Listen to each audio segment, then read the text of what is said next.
On the night I was married, the past came crashing through a wooden door. I still hear that sound sometimes. The violent crack of timber splitting apart, the shriek of hinges tearing free, the way the cabin itself seemed to shudder, as if it knew that something unforgivable had arrived. That was the night my father found me. But before I tell you what he did, let me tell you who I am. My name is Clara May Henderson. I'm 76 years old now, and I live in a quiet town in Tennessee where the mornings smell like coffee and damp earth. Life moves gently these days. Birds wake me. The porch creaks under my chair. Peace finally settled beside me, but it arrived late. Very late. That night, my wedding night, was supposed to mark the beginning of my freedom. Michael and I had fled to a small cabin tucked deep in the mountains. Pine trees loomed around us like silent sentinels. Rain pelted the roof, and the wind howled through the darkness like a warning we chose to ignore. I lay beside my husband, wrapped in a wool blanket scented faintly of smoke and wood. His arm was heavy and protective around me. For the first time in my life, I felt something I had never known: safety. I had just begun drifting toward sleep when the world shattered. The bedroom door exploded inward with a sound so loud I thought lightning had struck the cabin. Wood splintered across the floor. Metal shrieked. My heart slammed against my ribs as I sat upright, gasping. Michael was on his feet instantly, placing himself between me and the doorway. And then I saw him. My father. He stood there, soaked by the storm, his dark coat clinging to him, hair wild, eyes burning with something inhuman. The man who had raised me. The man the town respected. The man who had always insisted he was protecting me. He didn't glance at Michael. Not once. His gaze pinned me, sharp and possessive, as if the years between us hadn't existed. As if I had never left. As if I still belonged to him. "Get out of that bed," he said quietly. That voice, low, controlled, was worse than shouting. It froze my blood. Michael spoke next, steady but firm, telling my father to leave. Told him I was his wife now. Told him we were legally married. My father laughed. Hollow. Ugly. Bone-chilling. "Paper doesn't change ownership," he said. "She's mine." Before I could scream, he lunged forward. His hands tangled in my hair, yanking me toward the edge of the bed. Pain exploded across my scalp. I cried out, clutching the sheets, nails tearing fabric as he dragged me like a possession to reclaim. "No one touches what's mine," he snarled. "No one." I thought that was the end. My hope, my escape, my marriage, everything, was crumbling before my eyes. Then Michael moved. And in that moment, the man I married that day revealed a strength I had never imagined. What he did next didn't just save my life. It shattered the man who terrorized me, and changed everything I thought I knew about love, courage, and revenge. To understand why my father came for me that night like a man possessed, you need to know what kind of home I grew up in. Millbrook saw our house as impressive. A large wooden structure sitting on acres of land, surrounded by trees and fenced off with a tall black iron gate. People used to say we were lucky, wealthy, protected. They didn't know the gate wasn't meant to keep strangers out. It was meant to keep me in. My father, Frederick Henderson, believed control was the same thing as love. He said the world was cruel, full of men who wanted to ruin girls like me. And according to him, only he was strong enough to protect me from it. From the outside, he was admired. A landowner, a businessman, a man whose handshake carried authority. Inside, his presence was law. We lived quietly. Too quietly. My mother moved through the house without a sound, as if the floor itself might betray her. She spoke softly, laughed rarely, and taught me early that keeping peace mattered more than asking questions. When my father entered a room, conversation died instantly. Breakfasts were eaten in silence. I wasn't allowed to attend school. My father said other children were a bad influence. A private tutor came to the house instead. Lessons took place in a small room with a window facing the road. I would press my face to the glass, watching children pass by, shoes dusty, laughter spilling freely into the air. I envied them more than I understood. After lessons I could play, but only inside the yard. Never beyond the gate. Never on the street. My father said, "A respectable girl doesn't wander." Sometimes the housekeeper's daughter played with me. We laughed, imagined futures we didn't yet understand. But those afternoons always ended abruptly. My father would appear, his face unreadable, and she would be sent away. I learned quickly. Joy had limits. Around the age of 8, everything shifted. My father's attention turned from the land, from business, from my brother, to me. He questioned where I had been, who I spoke to, what I thought about, even when I had never left the yard. His gaze felt heavier than it should have, as if he were guarding something invisible. He became obsessed with my hair. He refused to let it be cut, calling it my crowning glory. Every morning my mother braided it tightly while he watched, smoothing it, smiling in a way that made my chest tighten for reasons I didn't yet have words for. At gatherings, I was kept close. If a relative tried to speak to me, my father redirected the conversation or physically moved me away. I wasn't rude. I wasn't shy. I was guarded. My brother, once my protector, drifted into work, drawn into manhood and the same rigid expectations my father demanded. Whatever warmth he once held for me slowly faded. Winter nights were the worst. I'd sit near the fire, staring into the flames, imagining myself like them. Free to move, free to burn, free to disappear. But I was trapped. Trapped inside the house. Trapped inside its silence. Trapped under a father's gaze that grew heavier with each passing year. By the time my body began to change, I understood something without fully understanding it. My father wasn't afraid of the world hurting me. He was afraid of the world taking me away from him. When I turned 13, my father declared I was no longer a child.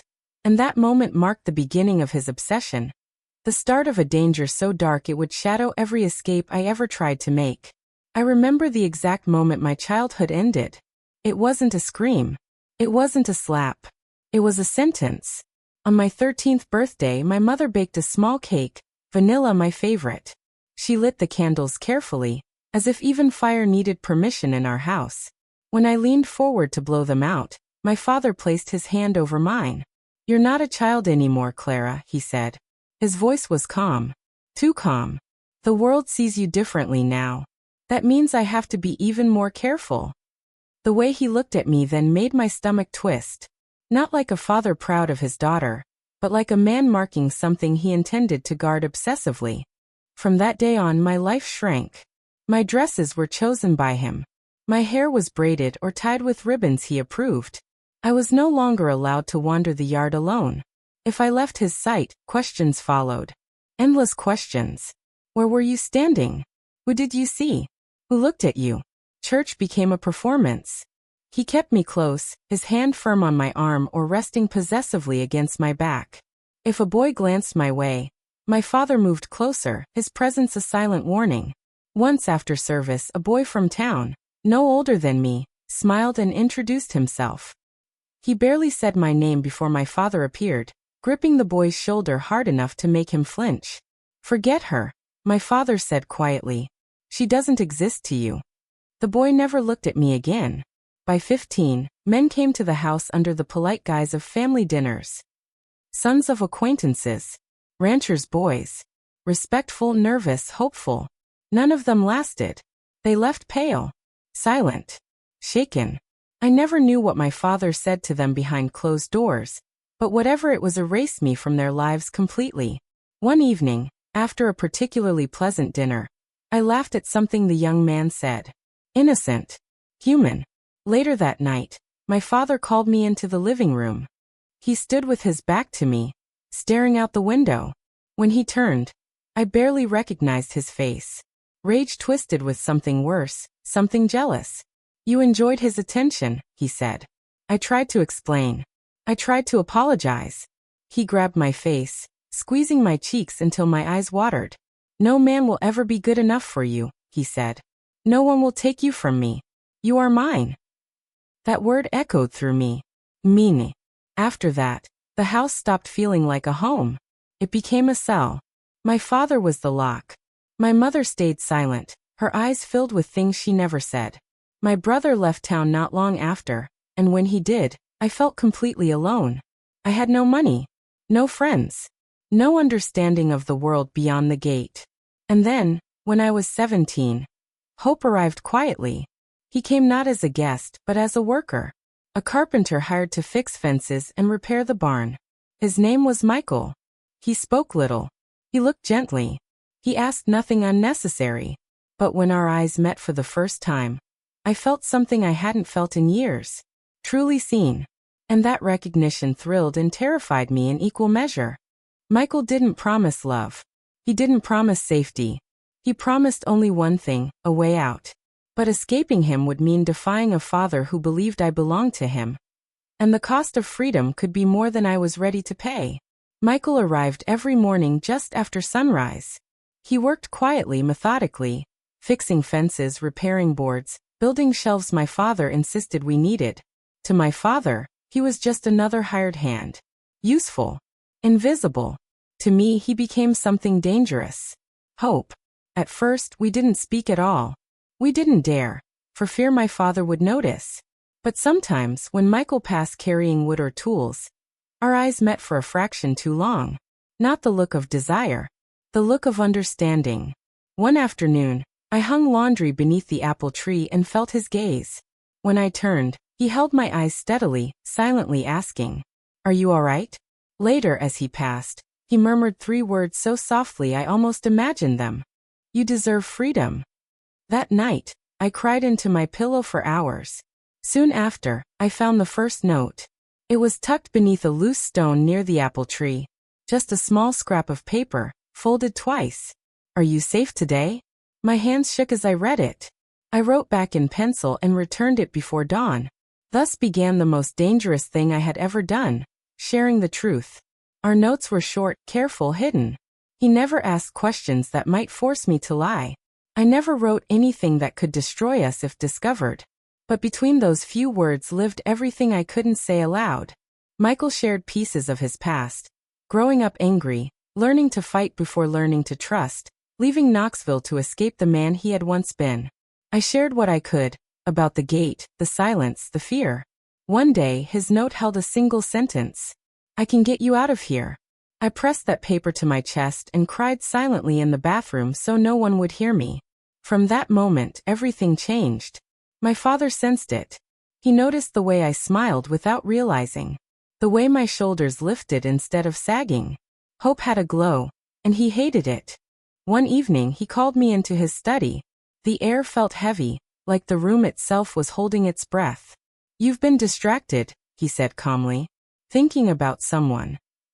I denied it. Poorly. His hand closed around my shoulder, tightening. "You don't need anyone," he said. "Everything you need is here. With me." I nodded, but inside something hardened. That night, I left Michael a note. "He's suspicious. We don't have much time." His reply came quickly. "Then we don't wait." He discovered that in a nearby town, I could marry without my father's consent.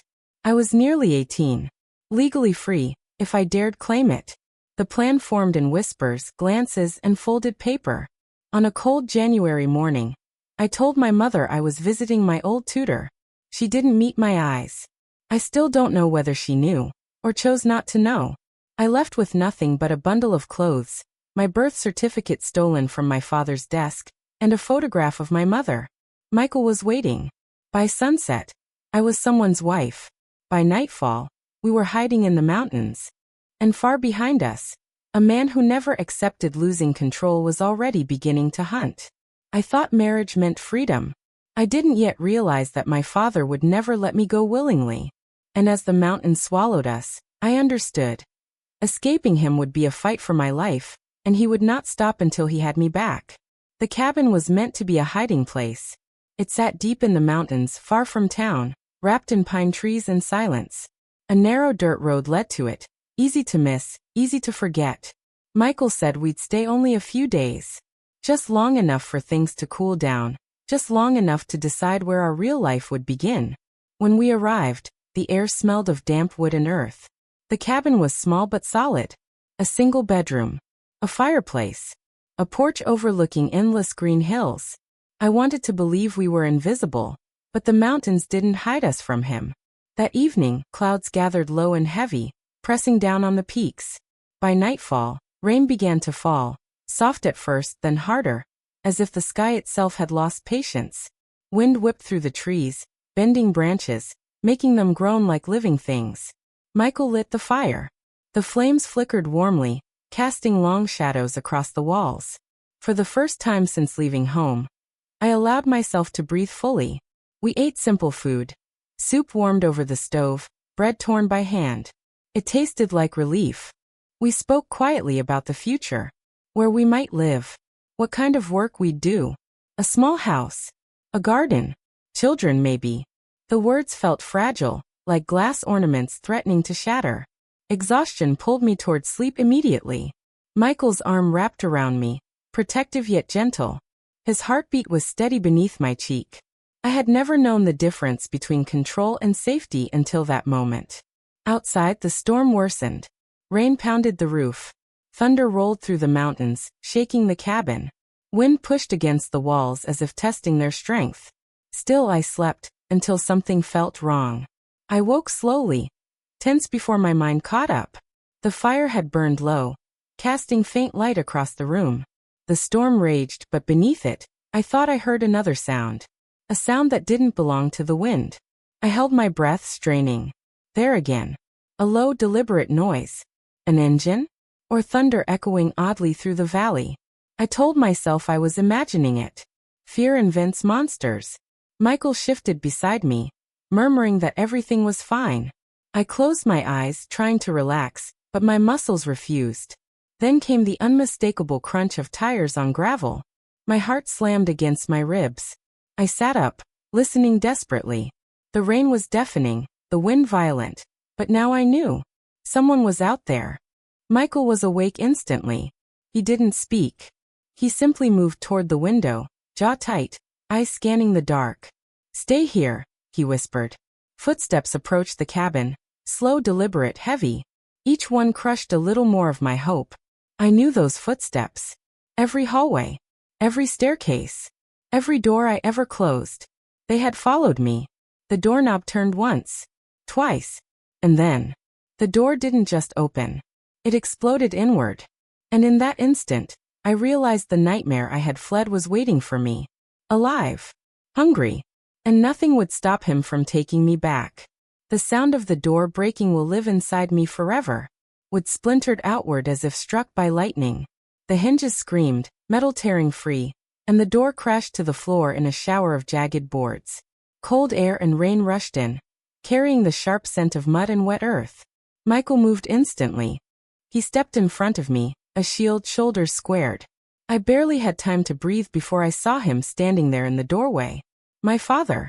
Rain poured from his coat, plastering his hair to his forehead. His face twisted with something I had only ever glimpsed before. Pure, unrestrained possession. Not anger. Not fear. Ownership. His eyes locked onto me as if Michael didn't exist. Get up, he said quietly. That voice, the one that once controlled my entire world, froze me in place. Michael spoke first. Calm. Firm. Deadly. You don't belong here, he said. She's my wife. You leave now. My father laughed, low and ugly. Wife, he sneered. She's mine. Always has been. Then he lunged. He shoved Michael aside with brutal force and grabbed my hair, yanking me toward the bed's edge. Pain exploded across my scalp.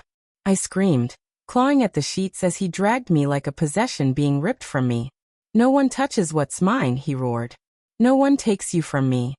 I thought I was going to die, not because he would kill me, but because I had never known a prison like him. Then Michael moved. Not rushed. Not panicked. Precise. He seized my father's arm, the one gripping my hair, and twisted. A sickening crack split the air. My father screamed, a sound I had never heard before. He released me instantly, collapsing to his knees. I scrambled backward, shaking violently, clutching myself to be sure I was still whole. Michael didn't stop. He lifted my father by the collar and slammed him against the cabin wall. The wood groaned. My father's face shifted, not with rage, but terror. For the first time he was afraid. Michael leaned close, voice low and deadly calm. You will never come near her again. If you do, I won't warn you. I won't break anything. I'll end you. My father believed him. I saw it in his eyes, the moment his power shattered. Michael released him, and threw him out the broken doorway. My father fell face first into the mud, coat soaked and ruined, arm uselessly dangling. He looked back at me once. No command. No control. Only defeat. He struggled to his feet and limped toward his car, disappearing into the rain and darkness. When the engine faded, silence returned. I realized I was trembling uncontrollably, cold, wet, heart hammering. Michael turned to me slowly, his own breathing heavy. "I'm sorry," he said, voice breaking. "I never wanted you to see that part of me." I couldn't speak. But I was alive. And for the first time, I knew my father was gone for good. I was finally free. But freedom had a price. Because the man who saved me carried shadows darker than my father's. And soon, I would learn that surviving him might be just as dangerous as escaping the man who had once owned me. When the storm finally passed, morning came quietly. Sunlight slipped through the trees, pale and gentle, as if the night before had never happened. The cabin stood broken and muddy, the door in pieces, the wall scarred, but I was still breathing. That alone felt unreal. I sat on the edge of the bed, wrapped in a blanket, staring at my hands, waiting for the shaking to stop. My scalp burned where my father had pulled my hair. Clumps of it lay tangled in the sheets. Yet none of that hurt as much as the truth settling inside me. He was gone. Really gone. Michael moved carefully around me, as if any sudden motion might send me running. He cleaned the blood from his knuckles, tended the fire, and gave me space without leaving. Finally, he sat across from me and spoke the words he'd been holding back. "I wasn't always a good man," he said. "I did things I'm ashamed of. I left that life because I didn't want to be it anymore." His voice trembled, not with fear, but with regret. "When I saw him touch you like that, it brought back a part of me I buried. I'd do it again if it meant keeping you alive." I studied his face. No pride, no pleasure in what he'd done. Only worry, as if he feared he'd lost me anyway. Slowly, I reached for his hand. "Thank you," I said.